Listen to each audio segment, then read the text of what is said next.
Hello दोस्तों, आप सभी का हमारे चैनल सक्सेस विद वीएससी में बहुत बहुत स्वागत है। तो सक्सेस सीरीज़ का एक और पार्ट लेकर मैं आपके बीच आ चुका हूँ। उम्मीद करता हूँ आपको ये क्लासेस बहुत ही ज़्यादा पसंद आती होंगी। जैसे जैसे साल की समाप्ति की तरफ बढ़ रहे हैं, हम लोग एक नई क्लास की तरफ आते जा रहे हैं। मैं आपको बता दूं, इसी चैनल के माध्यम से 31 दिसंबर की नाइट को हम लोग धमाल मचाने वाले हैं। एक बहुत ही सरप्राइजिंग क्लास लेकर मैं आपके बीच आने वाला हूं। कल या परसों में इस क्लास का थंबनेल लगा दिया जाएगा। बहुत ही ज़बरदस्त क्लास होगी। मैं आप सभी से उम्मीद करूंगा कि आप उस रात को बहुत ही ज़्यादा ज़बरदस्त बनाने मेरे साथ ज़रूर आएंगे। चलिए शुरू करेंगे आज की इम्पोर्टेंट क्लास को। आज यहाँ पर मैं पुरस्कारों से रिलेटेड कुछ क्वेश्चंस डिस्कस करूँगा। बहुत ही ज़्यादा इम्पोर्टेंट क्वेश्चन है, हमारे किसी ना किसी एग्ज़ाम में आए हुए क्वेश्चन है। तो चलिए बिना किसी बात के शुरू करते हैं, अपने कंटेंट की तरफ बढ़ते हैं और देखते हैं आज क्या है खास। तो पहली स्लाइड आपकी स्क्रीन पर आ चुकी है। पहला क्वेश्चन आपकी स्क्रीन पर आ चुका है। तो प्रमुख पुरस्कार और सम्मान से रिलेटेड क्वेश्चन पढ़ेंगे। पहला क्वेश्चन है, ज्ञानपीठ पुरस्कार किस क्षेत्र वालों को दिया जाता है? तो याद रखिएगा, ज्ञानपीठ पुरस्कार दिया जाता है साहित्य क्षेत्र में। ठीक है, साहित्य क्षेत्र का पुरस्कार है ज्ञानपीठ पुरस्कार। अच्छा, कमेंट कॉलम में ये बताइए, ज्ञानपीठ पुरस्कार की शुरुआत किस एक ईयर में करी गई थी? मैं आपको बता दूं, ज्ञानपीठ पुरस्कार सबसे पहले दिया गया था जी शंकर कुरूप को। चलिए अब ये बताइए कि इसकी शुरुआत कब करी गई थी। दूसरा क्वेश्चन है, अर्जुन पुरस्कार किससे संबंधित है? तो खेल कूद क्षेत्र से संबंधित है। अच्छा ये बताइए, अर्जुन पुरस्कार 2022 के लिए कितने खिलाड़ियों को दिया गया है? कमेंट कॉलम में तुरंत आंसर दीजिए। जितने भी लोग लाइव जुड़े हो, पहले तो एक एक बार सभी लोग शेयर कर दो और लाइक बटन पर प्रेस कर दो। बढ़ते हैं अगले क्वेश्चन की तरफ। अगला क्वेश्चन है, किस क्षेत्र में असाधारण योगदान के लिए शांति स्वरूप भटनागर पुरस्कार दिया जाता है? तो विज्ञान क्षेत्र में दिया जाता है। फिर एक ग्रैमी पुरस्कार किस क्षेत्र में दिया जाता है? तो ये संगीत के क्षेत्र में दिया जाता है। अच्छा, एक कमेंट कॉलम में आंसर दीजिए कि ग्रैमी पुरस्कार जो है पहली बार किस एक भारतीय को दिया गया था। फिर है, नॉर्मन बोरलाग पुरस्कार किस क्षेत्र में दिया जाता है? तो याद रखिए, ये दिया जाता है कृषि के क्षेत्र में। उम्मीद करता हूं पहली स्लाइड आपको क्लियर हो गई होगी। बढ़ते हैं अगली स्लाइड की तरफ। अगली स्लाइड का पहला क्वेश्चन आपकी स्क्रीन पर आ चुका है। पहला क्वेश्चन है, राष्ट्रीय एकता पर बनी सर्वोत्तम फीचर फिल्म को किस पुरस्कार से सम्मानित किया जाता है? तो नरगिस दत्त पुरस्कार से सम्मानित किया जाता है। अच्छा, नरगिस दत्त के बारे में आप जानते हैं कौन है ये? तो ये है सुनील दत्त की वाइफ, यानी संजय दत्त की माता जी।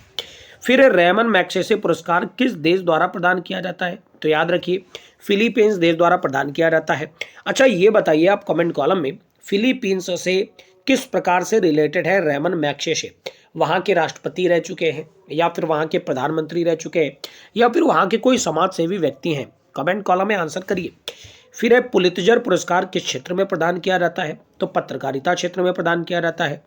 कलिंग पुरस्कार किस क्षेत्र में दिया जाता है? तो विज्ञान को लोकप्रिय बनाने के लिए दिया जाता है। फिर है, किन उपलब्धियों के लिए ग्लोबल 500 पुरस्कार प्रदान किए जाते हैं? तो यह पर्यावरण प्रतिरक्षा के क्षेत्र में। उम्मीद करता हूं ये स्लाइड भी आपको क्लियर हो गई होगी। चलिए कुछ क्वेश्चंस के आंसर दीजिए। ये बताइए, रेमन मैग्सेसे पुरस्कार पहली भारतीय किस व्यक्ति को दिया गया था और इसकी शुरुआत किस एक ईयर में करी गई थी? ये भी आप कमेंट कॉलम में आंसर करिए। इसके अलावा ये बताइए, पुलित्जर पुरस्कार जो है, जो कि पत्रकारिता क्षेत्र में दिया जाता है, भारत के पहले पत्रकार कौन थे जिनको ये पुरस्कार दिया गया था, या फिर आज तक दिया भी गया है कि या नहीं दिया गया है? बताइए कमेंट कॉलम में। बढ़ते हैं अगले सवाल की तरफ। 11वां नंबर सवाल है, धन्वंतरी पुरस्कार किस क्षेत्र में दिया जाता है? तो याद रखिए, ये चिकित्सा क्षेत्र में दिया जाता है। सरस्वती सम्मान के क्षेत्र में दिया जाता है, तो साहित्य के क्षेत्र में दिया जाता है। नोबेल पुरस्कार की स्थापना किस देश ने करी थी? तो स्वीडन देश ने करी थी। नोबेल पुरस्कार किसकी स्मृति में दिए जाते हैं? तो अल्फ्रेड नोबेल की स्मृति में दिए जाते हैं। ज्ञानपीठ पुरस्कार कब से प्रदान किए जा रहे हैं? तो 1965 से प्रदान किए जा रहे हैं। उम्मीद करता हूं यहां तक के सारे क्वेश्चन आपको क्लियर हो गए होंगे। अब मेरे कुछ क्वेश्चंस के आंसर दीजिए। ये बताइए, सरस्वती सम्मान 2022 से किसे सम्मानित किया गया था? इसके अलावा आपको पता होगा, नोबेल पुरस्कार जिसकी शुरुआत 1901 में करी गई थी। तो मेरा क्वेश्चन ये है कि नोबेल पुरस्कार शांति का किस एक जगह पर दिया जाता है? क्योंकि वो जगह अन्य जगहों से भिन्न है। 6 क्षेत्रों में नोबेल पुरस्कार दिए जाते हैं, तो 5 क्षेत्रों के पुरस्कार एक जगह दिए जाते हैं और शांति का नोबेल पुरस्कार एक दूसरी जगह पर दिया जाता है। कौन सी जगह है? कमेंट कॉलम में बताइए। इसके अलावा ये भी बताइए, शांति का नोबेल पुरस्कार 2022 से किसे सम्मानित किया गया है? उम्मीद करता हूं आप कमेंट कॉलम में जल्दी से आंसर देंगे। बढ़ते हैं अगली स्लाइड की तरफ। अगली स्लाइड का पहला प्रश्न है, खेल प्रशिक्षणों के लिए द्रोणाचार्य पुरस्कार किस वर्ष स्थापित किया गया? तो ये स्थापित किया गया 1985 में। अच्छा, क्या आप जानते हैं रोहित शर्मा के कोच साहब हैं जिनको इस बार द्रोणाचार्य पुरस्कार मिला? चलिए उनका कमेंट कॉलम में नाम बताइए, क्योंकि मैं आपको डेली करंट अफेयर की क्लास में कई बार ये पढ़ा चुका हूँ। फिर नोबेल पुरस्कार कब से शुरू किए गए? तो 1901 से शुरू किए गए, अभी मैंने आपको कुछ देर पहले बताया ही है। भारत रत्न और अन्य राष्ट्रीय सम्मान का आरंभ कब हुआ? तो 1954 में हुआ था। पहला भारत रत्न पाने वाले भारतीय व्यक्ति कौन थे? कमेंट कॉलम में आंसर करिए। फिर सीवी रमन को किस वर्ष नोबेल पुरस्कार मिला था? तो 1930 में इनको नोबेल पुरस्कार मिला था। बढ़ते हैं अगली स्लाइड की तरफ और देखते हैं कुछ और इंपॉर्टेंट पॉइंट को। पहला पॉइंट है, मैन बुकर पुरस्कार के लिए किन देशों के लेखकों पर विचार किया जाता है? तो राष्ट्रमंडल और आयरलैंड से अंग्रेजी के लेखकों पर विचार किया जाता है। फिर अर्थशास्त्र में नोबेल पुरस्कार किसने स्थापित किया था? तो याद रखिए, स्वीडन का सेंट्रल बैंक था जिसने अर्थशास्त्र के नोबेल पुरस्कार को स्थापित किया था। फिर ज्ञानपीठ पुरस्कार प्राप्त करने वाली पहली महिला कौन थी? ये तो कई बार एग्जाम में आया हुआ है, ये थी आशापूर्णा देवी। फिर के बिरला फाउंडेशन द्वारा 1992 में साहित्य के क्षेत्र में उत्कृष्ट योगदान के लिए किस सम्मान की स्थापना की गई? तो सरस्वती सम्मान की स्थापना करी गई। उम्मीद करता हूं यहां तक के सारे पॉइंट आपको क्लियर हो गए होंगे। चलिए कमेंट कॉलम में कुछ आंसर दीजिए। ये बताइए, अर्थशास्त्र का नोबेल पुरस्कार किस एक ईयर में शुरू किया गया था और पहले भारतीय कौन थे जिसको अर्थशास्त्र का नोबेल पुरस्कार मिला था? बहुत इजी क्वेश्चन है, आप बता ही लेंगे। कमेंट कॉलम में फिर जल्दी से छाप दीजिए। ये बताइए, ज्ञानपीठ पुरस्कार 2021 से किसे सम्मानित किया गया था? इसके अलावा ये भी बताइए, सरस्वती सम्मान की शुरुआत किस एक ईयर में करी गई थी? हम लोग बढ़ते हैं अगली स्लाइड की तरफ। अगली स्लाइड का पहला प्रश्न है, व्यास सम्मान किस क्षेत्र में दिया जाता है? तो याद रखिए, साहित्य के क्षेत्र में दिया जाने वाला ये पुरस्कार है। फिर तानसेन सम्मान किस राज्य सरकार ने शुरू किया था? तो याद रखिए, ये मध्य प्रदेश ने शुरू किया था। दादा साहब फाल्के पुरस्कार सर्वप्रथम किसे मिला था? तो देविका रानी रोनिक को मिला था। अच्छा, दादा साहब फाल्के कौन थे, आपको पता है क्या? तो इनका नाम था घुंडीराज दादा साहब फाल्के। ठीक है, बॉलीवुड के एक बहुत ही पुराने महान अभिनेताओं में से एक थे। तो इन्हीं के नाम पर इस पुरस्कार की शुरुआत करी गई थी, जो कि पहली बार मिला था श्रीमती देविका रानी रोनिक को। तो फिर ये बताइए, 2021 में दादा साहब फाल्के पुरस्कार किसे मिला था? कमेंट कॉलम में आंसर करिए। फिर मैग्सेसे पुरस्कार से सम्मानित होने वाले प्रथम भारतीय कौन थे? तो ये थे आचार्य विनोबा भावे। ये तो मैंने अभी आपको कुछ देर पहले पूछा ही था। चलो कमेंट कॉलम में आपको आंसर मिल ही गया है। ठीक है, अपना अपना चेक कर लो किसका सही है किसका गलत है। बढ़ते हैं अगले क्वेश्चन की तरफ। क्वेश्चन नंबर 28 है, रविन्द्रनाथ टैगोर को साहित्य के क्षेत्र में किस वर्ष नोबेल पुरस्कार दिया गया? 1913 में दिया गया। अच्छा, इनकी कृति का नाम क्या था? कमेंट कॉलम में बताइए जरा, क्या इनकी कृति थी? इसके अलावा आपको पता है, रविन्द्रनाथ टैगोर पहले ऐसे व्यक्ति हैं जिन्होंने भारत के राष्ट्रीय गान को लिखने के अलावा बांग्लादेश के राष्ट्रीय गान को भी लिखा था। उम्मीद करता हूं ये प्रश्न आपको पता होगा, नहीं पता है तो आप जान लीजिए। सीवी रमन को किस वर्ष नोबेल पुरस्कार दिया गया? 1930 में दिया गया। चलिए ये बताइए, सीवी रमन किस एक क्षेत्र से जुड़े हुए?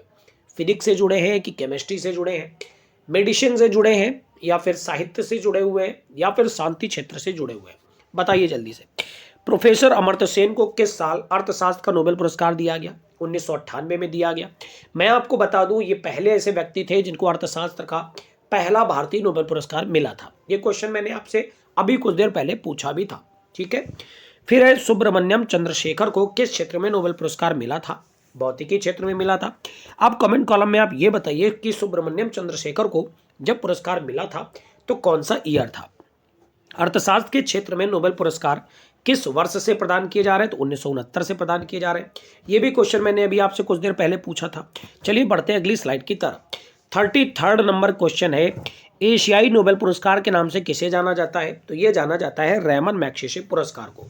दादा साहब फाल्के पुरस्कार प्रदान किसके द्वारा किया जाता है? तो सूचना एवं प्रसारण मंत्रालय भारत सरकार द्वारा दिया जाता है। तो कमेंट कॉलम में बताइए, सूचना एवं प्रसारण मंत्री वर्तमान में कौन है?